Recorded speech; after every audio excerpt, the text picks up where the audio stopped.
In every relationship, there's a moment when trust is either built or broken, when secrets either come to light or remain buried, and when two people must decide whether their love is strong enough to survive the truth.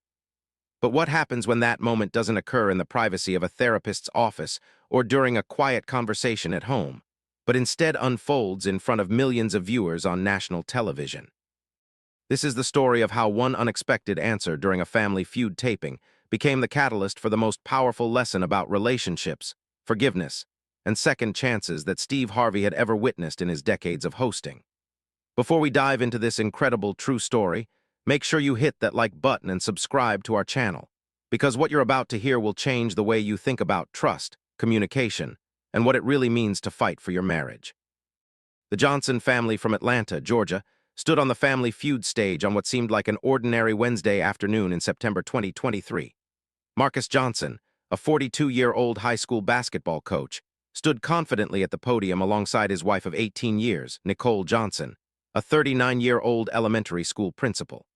They were joined by Marcus's younger brother Devin, Nicole's sister Tamika, and Marcus's best friend since childhood, James. The family had applied to be on the show as a fun way to celebrate their upcoming wedding anniversary and to win some money for their dream vacation to Hawaii. They had practiced together for weeks, laughing and joking about the silly answers they might give, never imagining that this day would become a turning point in their lives. Nicole wore her favorite emerald green dress, the one Marcus had complimented her on countless times, and her hair was styled in beautiful natural curls that framed her face perfectly. Marcus wore a crisp white shirt and dark slacks, his athletic build and warm smile making him look every bit the confident coach who inspired his students daily.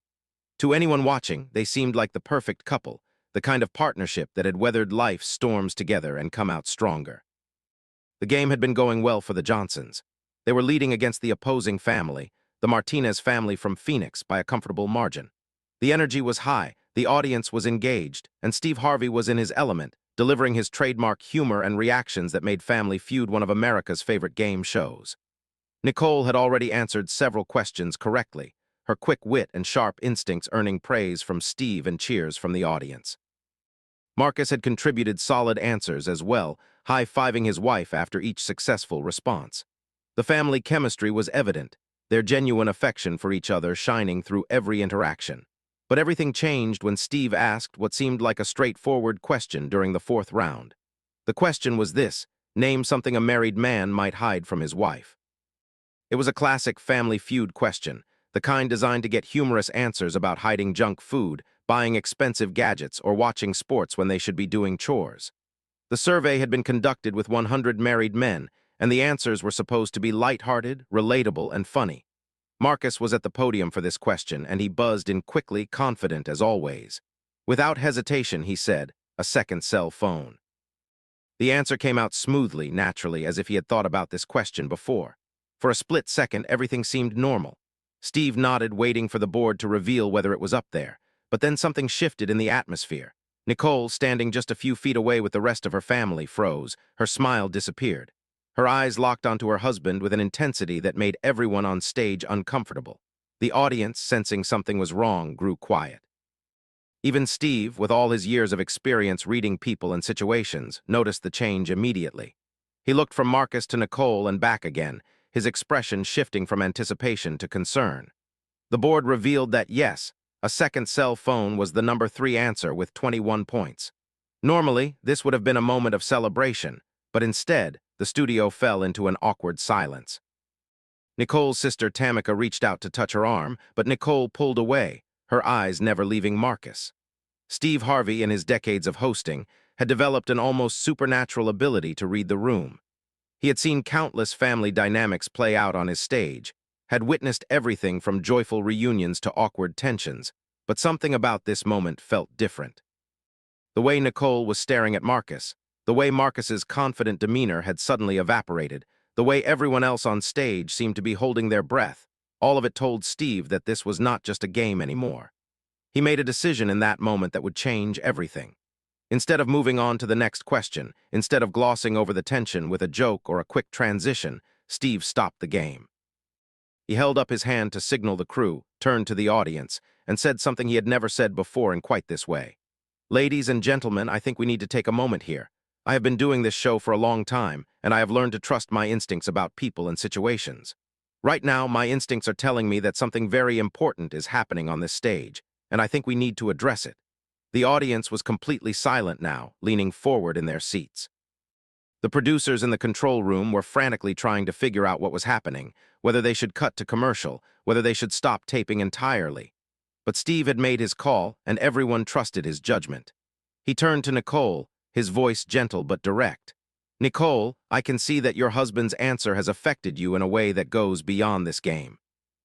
Now you do not have to say anything if you do not want to, but I have learned that sometimes the truth comes out in the most unexpected ways, and when it does, we have a choice about how we handle it. You can tell me to mind my business and we will continue the game, or you can tell us what is going on in your heart right now. The choice is yours, and whatever you decide, this family and this audience will respect it." Nicole stood there, her chest rising and falling with deep breaths, tears beginning to form in her eyes. She looked at Marcus, who had turned pale, his earlier confidence completely gone. She looked at her sister, who nodded encouragingly. She looked at the audience, at the cameras, at Steve's kind and patient face. And then she made a decision that would require more courage than anything she had ever done before. "Marcus has a second cell phone," she said, her voice shaking but clear. "I found it 3 weeks ago hidden in his gym bag. When I confronted him about it, he told me it was for work, that some of the parents of his students had been calling him at odd hours, and he wanted to keep that separate from our personal life. I believed him because I have always believed him, because in 18 years of marriage, I had never had a reason not to trust him." But the way he just answered that question, the way it came so quickly, so naturally, like it was the most obvious thing in the world for a married man to hide a second phone from his wife, it made me realize something. He was not just giving a game show answer. He was speaking from experience. The studio was so quiet you could hear a pin drop. Marcus tried to speak, tried to say something, but no words came out. His brother Devin looked shocked, James looked uncomfortable, and Tamika wrapped her arm around Nicole protectively. Steve Harvey, standing between them, looked at Marcus with an expression that was both stern and compassionate. "Son," he said, his voice carrying the weight of a man who had lived through his own share of relationship challenges and growth, "I think you need to tell your wife the truth right now. Not tomorrow, not later when you have time to think about what to say, but right now. Because if that phone exists and if you have been lying about it, then you need to understand that every second you continue lying is another second you are destroying the foundation of your marriage." Marcus stood there, the studio lights seeming brighter than ever, the weight of the moment pressing down on him. In that instant, he had to make a choice that would define the rest of his life. He could continue denying, could stick to his story about work calls, could try to deflect and minimize. Or he could do the hardest thing he had ever done and tell the complete truth in front of millions of people. Tears started rolling down his face as he turned to Nicole. She looked at him with a mixture of pain, anger, and something else, a small flicker of hope that maybe, just maybe, if he was honest now, they could find a way through this. "You are right," Marcus said, his voice breaking. "The phone is not just for work. I have been texting someone, a woman I met at a coaching conference 6 months ago. We have never met in person since that conference. It has only been messages, but I know that does not make it okay. I know that I betrayed your trust, that I broke the promises I made to you 18 years ago, and that I have been lying to you for months. I have been a coward, too afraid to address the problems in our marriage, too weak to resist the attention from someone new, and too selfish to think about what this would do to you, to our kids, to our family." The audience gasped, some people crying, others shaking their heads. But Steve held up his hand again, not to stop Marcus, but to make sure everyone understood the gravity of what was happening. "This is not entertainment anymore," Steve said to the audience and the cameras. "This is real life, real pain, and real consequences. I am going to ask everyone to remember that what we are witnessing is a family in crisis, and they deserve our respect and our compassion, not our judgment." He turned back to Marcus and Nicole. "Now I am going to do something unusual here. I am going to give you both a choice. We can stop taping right now, give you privacy to deal with this as a family, or we can continue this conversation here, and maybe, just maybe, what you are going through can help other families who are facing similar struggles. But this decision has to be made by both of you together, and I need to know that whatever happens, you are both willing to be completely honest, not just with each other, but with yourselves about how you got here and what you need to do to heal." Nicole wiped her tears and looked at Marcus, really looked at him, maybe for the first time in months.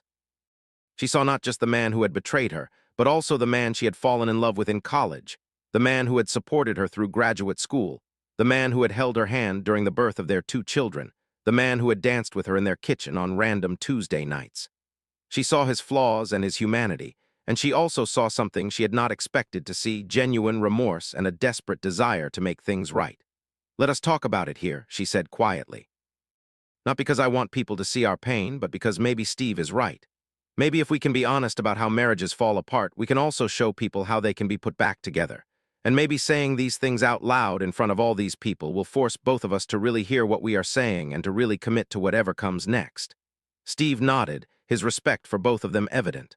"All right then," he said. "Let us start with the real question. Marcus, why did you start texting this other woman? And I do not want to hear surface answers about attention or excitement. I want to know what was missing in your marriage that made you vulnerable to this in the first place." Marcus took a deep breath, and what came next was perhaps the most honest conversation about marriage that had ever happened on a game show stage. "I felt invisible," he began. "Nicole had gotten her promotion to principal 2 years ago, and I was so proud of her, I still am. But it also meant that her time and energy were consumed by her job.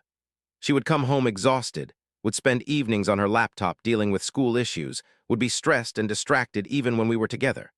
I tried to talk to her about it a few times, tried to suggest date nights or weekends away, but she always had a reason why it was not a good time. And instead of pushing harder, instead of insisting that we needed to prioritize our marriage, I just retreated. I threw myself into my coaching, into my own work, and I told myself that this was just a season, that things would get better eventually. Then I met Rachel at the conference. She was a coach from another state, and we started talking about basketball, about the challenges of our jobs, nothing inappropriate at first. But then she asked about my family, really asked, really listened to my answers, and it felt so good to be seen, to be heard, to matter to someone. So I gave her my number and the texting started. Nicole listened, her face a mixture of pain and recognition. When Steve turned to her and asked if she wanted to respond, she nodded. "I knew I had been distant," she said. "I knew that my promotion had changed our dynamic, that I was bringing stress home, that we were not connecting the way we used to." But instead of talking about it, instead of asking Marcus how he was feeling or acknowledging that we needed to adjust, I just assumed he understood, assumed he was okay with it because he never said anything. I stopped seeing him, really seeing him. I stopped asking about his day beyond the surface stuff. I stopped making time for us as a couple. And in my mind, I justified it by telling myself that this was temporary, that once I got settled in the new role, things would go back to normal. But months turned into a year, and then into 2 years, and normal never came back. We were living parallel lives in the same house, roommates who occasionally had conversations but were not really partners anymore. Steve listened to both of them, and then he said something that shifted the entire conversation.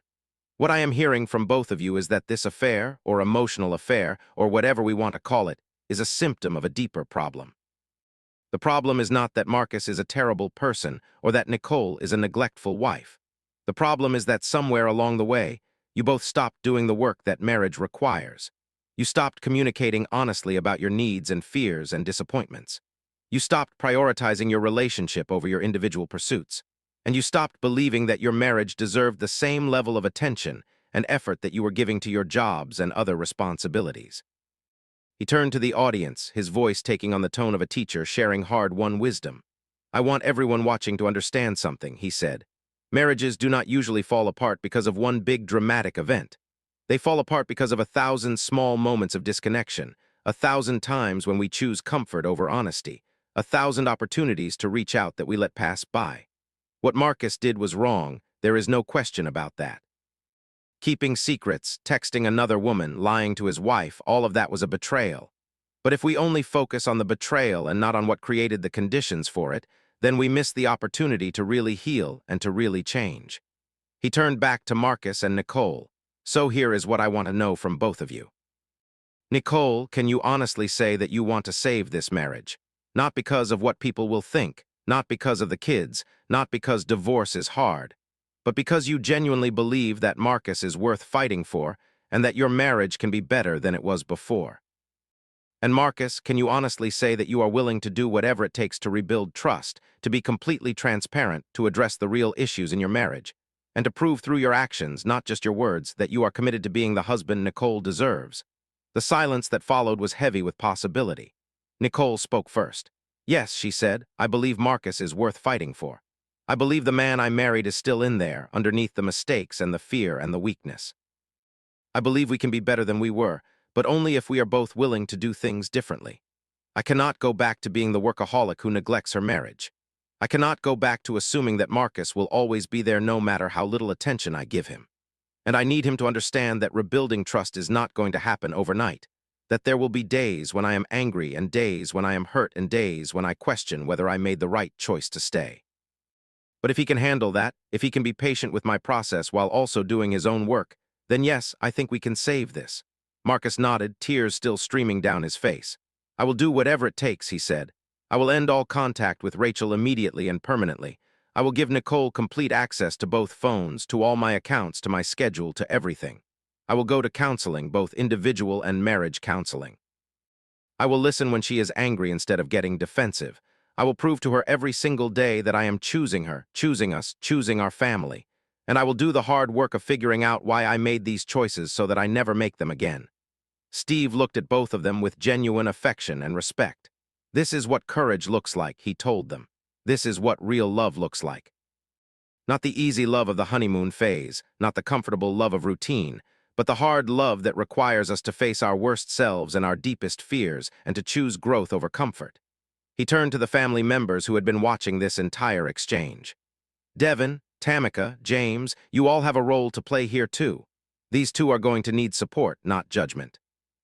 They are going to need people who will listen without taking sides, who will encourage them when the work gets hard, who will remind them why they are fighting for this when they feel like giving up. Can you be that for them? All three nodded, clearly moved by what they had witnessed. Then Steve made an announcement that surprised everyone. The Johnson family, you came here to play a game and win some money. You are leaving with something more valuable, a chance to save your marriage and to show millions of people that relationships can be healed if both people are willing to do the work. I'm going to make sure that Family Feud covers the cost of 6 months of marriage counseling for you both. And in 6 months, if you are willing, I would like to bring you back on the show to share your journey with people who might be going through similar struggles. The audience erupted in applause, standing to show their support for the Johnsons. 6 months later, Marcus and Nicole Johnson returned to the Family Feud stage, but this time they were not there to play the game. They were there to share what had happened since that emotional day when their truth was revealed to the world. Steve welcomed them warmly, hugging them both and commenting on how different they looked, lighter somehow, more connected. So tell us, he said, what has the last 6 months been like? Nicole spoke first, her voice strong and clear. It has been the hardest 6 months of my life, she said, but also the most transformative. We started counseling the week after the show aired, and it was brutal at first. We had to dig into all the ways we had failed each other, all the resentments we had been carrying, all the patterns we had fallen into that were slowly killing our marriage. There were sessions where I cried so hard I could not breathe, sessions where Marcus had to face truths about himself that he had been avoiding for years. But we kept showing up, kept doing the work, and slowly things started to shift. Marcus added his perspective. I had to learn what real accountability looks like, he said. Not just saying sorry and expecting everything to be fine, but actually changing my behavior, actually proving through consistent action that I was trustworthy. I deleted social media from my phone. I gave Nicole all my passwords. I checked in with her multiple times a day not because she asked me to, but because I wanted her to feel secure.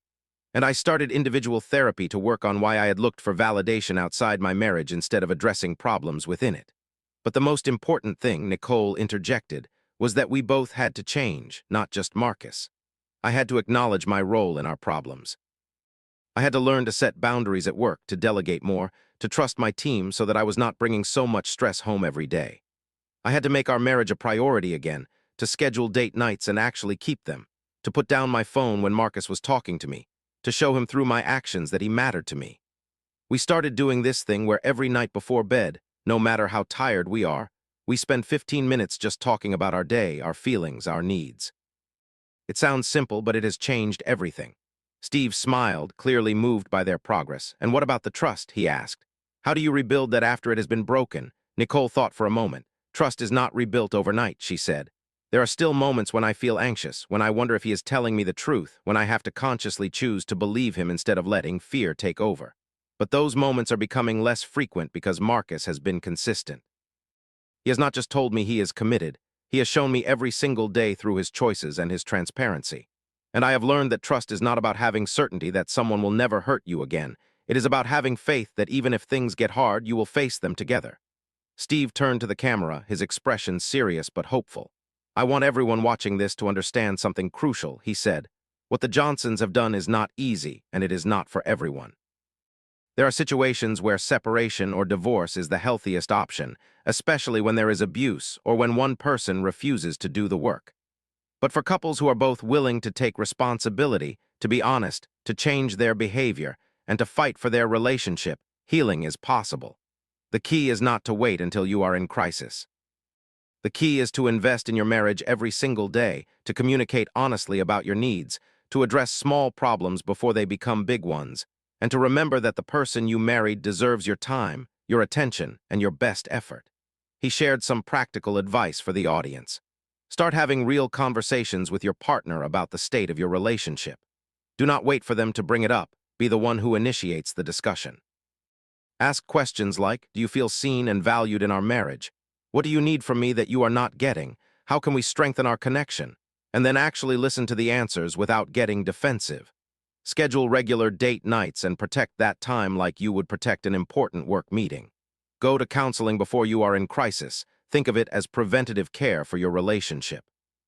And most importantly, remember that love is not just a feeling. It is a choice you make every single day to show up, to be present, to be honest, and to do the work. The Johnsons also shared some specific practices that had helped them. We started what we call our weekly check-in, Marcus explained. Every Sunday evening, we sit down and talk about how the past week went, what worked, what did not, what we need from each other in the coming week. It keeps us aligned and prevents resentment from building up. Nicole added, we also started saying thank you more often for small things. Thank you for making coffee. Thank you for picking up groceries. Thank you for listening when I had a hard day. It sounds simple, but expressing gratitude regularly has shifted our dynamic from taking each other for granted to actively appreciating each other. Steve asked them about their children, and Nicole's eyes lit up. Our kids are 13 and 10, she said, and they knew something was wrong even before the show aired. After it happened, we sat them down and had an age-appropriate conversation about what had occurred. We told them that parents make mistakes too, that relationships require work, and that we were committed to being better for each other and for them. And you know what? They have actually benefited from seeing us do this work. They are learning what healthy communication looks like, what accountability looks like, what real love looks like, not the fairy tale version, but the kind that requires effort and honesty and grace. As the segment came to a close, Steve asked them what message they wanted to leave with people who might be struggling in their own relationships. Marcus spoke first. If you are the one who has made mistakes, who has broken trust, I want you to know that you can make it right, but only if you are willing to be completely honest and to do the hard work of change. Do not minimize what you have done, do not make excuses, and do not expect your partner to just get over it quickly. Be patient, be consistent, be transparent, and prove through your actions that you are worthy of another chance. Nicole added her perspective. If you are the one who has been hurt, I want you to know that you have every right to your pain and anger, and you also have the right to choose what is best for you. If you decide to work on the relationship, set clear boundaries about what you need, do not sacrifice your dignity or self-respect, and do not do all the work yourself. Healing requires both people to change, and if you decide that leaving is the healthiest option, that is okay too. You are not a failure, you are someone who knows their worth and is willing to act on it. Steve concluded with powerful words. The Johnson family came on this show 6 months ago and experienced one of the most painful moments of their lives in front of millions of people. But they made a choice in that moment and in every moment since to face the truth, to do the work, and to fight for their marriage. Not everyone will make that choice, and that is okay. But for those of you who are willing to fight for your relationship, I hope their story gives you hope and practical tools to make it work. Before we wrap up this incredible story, I want to remind you to hit that subscribe button and turn on notifications so you never miss stories like this that remind us what really matters in life. The Johnsons are now leading a marriage enrichment group at their church, helping other couples navigate challenges before they reach crisis point.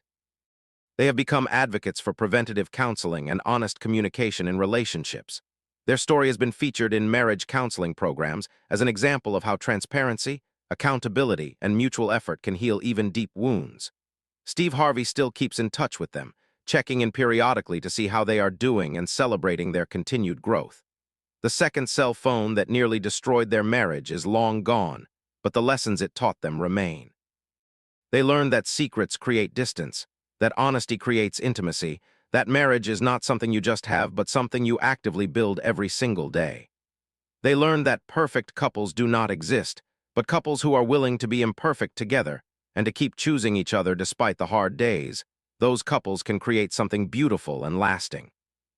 If you are in a relationship right now, whether it is thriving or struggling, let the Johnson family's story inspire you to have the conversations you have been avoiding, to address the small issues before they become big ones, and to invest in your partnership with the same energy you invest in everything else that matters to you.